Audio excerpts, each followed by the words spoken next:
Okay, this is starting on the curriculum. Page 1, Tuesdays with Maury. The last class of my old professor's life took place once a week in his house. By a window in the study, where he could watch a small hibiscus plant shed its pink leaves.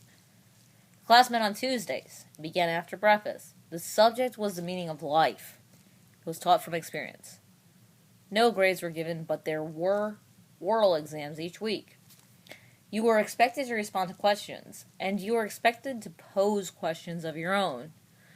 You were also required to perform physical tasks now and then, such as lifting the professor's head to a comfortable spot on the pillow, or placing his glasses on the bridge of his nose. Kissing him goodbye earned you extra credit. No books were required, yet many topics were covered, including love, work, community, family, aging, forgiveness, and finally death. The last lecture was brief, only a few words. A funeral was held in lieu of a graduation.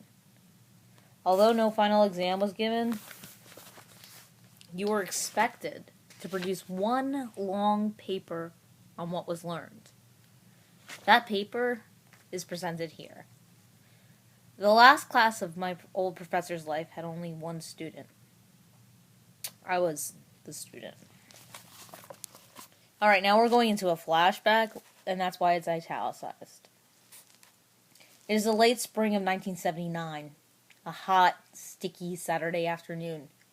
Hundreds of us sit together side by side in rows of wooden folding chairs on the main campus lawn. We wear blue nylon robes. We listen impatiently to long speeches. When the ceremony is over, we throw our caps in the air, and we are officially graduated from college. The senior class of Brandeis University in the city of Waltham, Massachusetts.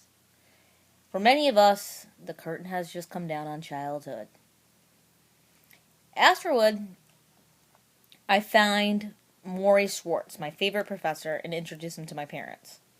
He is a small man who takes small steps, as if a strong wind could, at any time, whisk him into the clouds. In his graduation day robe, he looks like a cross between a biblical prophet and a Christmas elf. He has a sparkling blue-green eyes, thin silver hair that splits onto his forehead, big ears, a triangular nose, and tufts of graying eyebrows. Although his teeth are crooked and his lower ones are slanted back as if someone had once punched them in, when he smiles, it's as if you just told him the very first joke on earth. He tells my parents how I took every class he taught. He tells them, "You have a special boy here." Embarrassed, I look at my feet. Before we leave, I hand my professor a present, a tan briefcase with his initials on the front.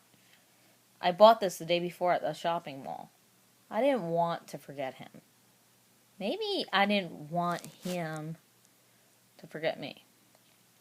"Mitch, you are one of the good ones," he says, admiring the briefcase. Then he hugs me. I feel his thin arms around my back. I am taller than he is, and when he holds me, I feel awkward, older, as if I were the parent, and he were the child. He asks if I will stay in touch, and without hesitation I say, "Of course." When he steps back, I see that he is crying. Alright, I'm going to stop right there, and we're going to go to the syllabus next. Thanks.